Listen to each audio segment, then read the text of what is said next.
feeling afraid, sad, anxious, and powerless about climate change, and 78% reported that climate change impacts their overall mental health.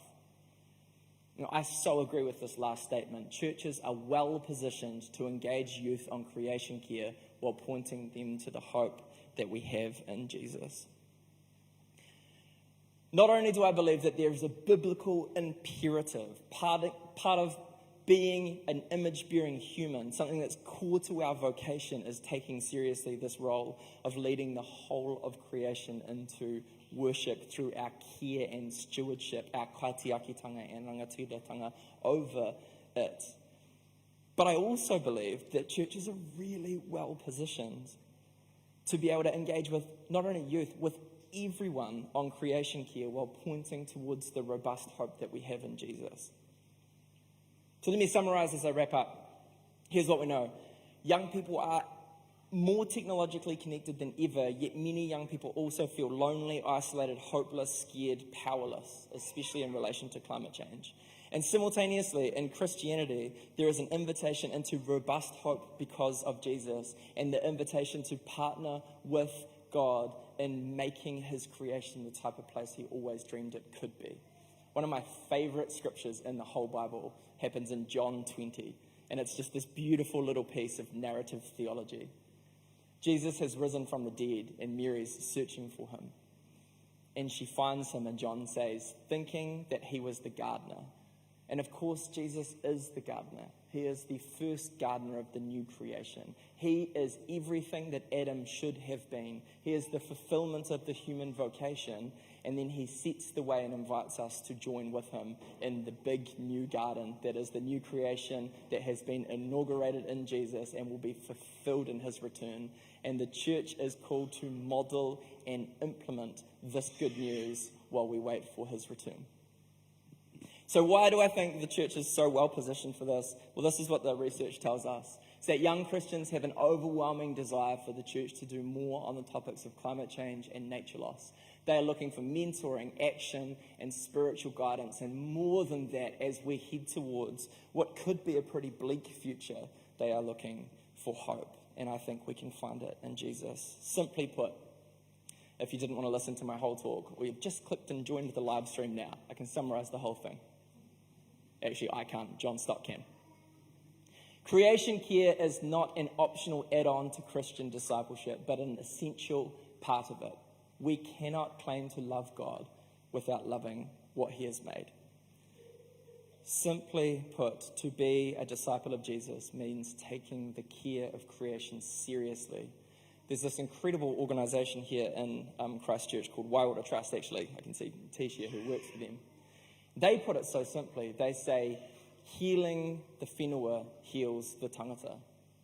That's been their experience over years and years. When people put their hands in the soil and join with God in this human vocation, whilst they're healing the land, it does something that heals them as well. So,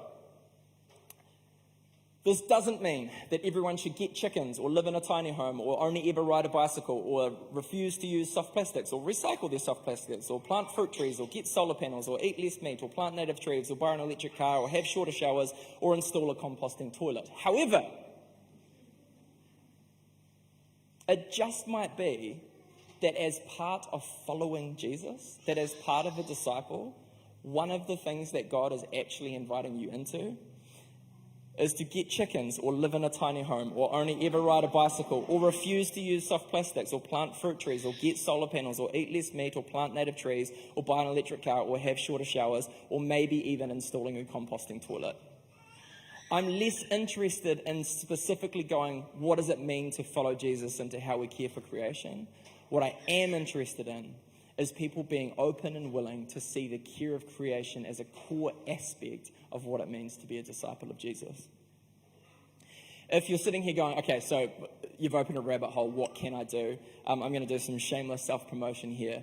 The Eco Church website has 1 million, it actually doesn't, but hundreds, maybe even thousands of ideas about what it could mean to take seriously this call to steward our resources well. So check that out, Eco Church. Okay.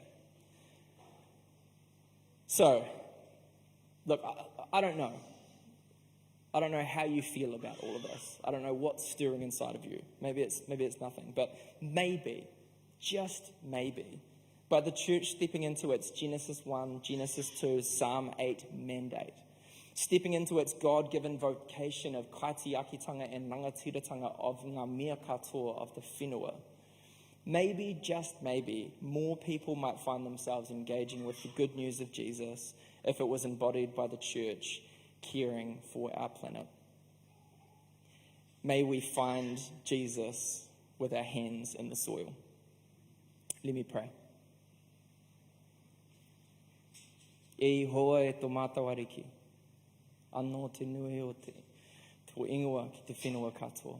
O Lord, our Lord, how majestic is your name in all the earth. God, I pray that we would have that moment, the moment of the psalmist, where we look at the beauty of everything that is around us, the beauty of the heavens, the beauty of the earth, the beauty of the animals, the beauty of the awa, te moana, ngā mea katoa.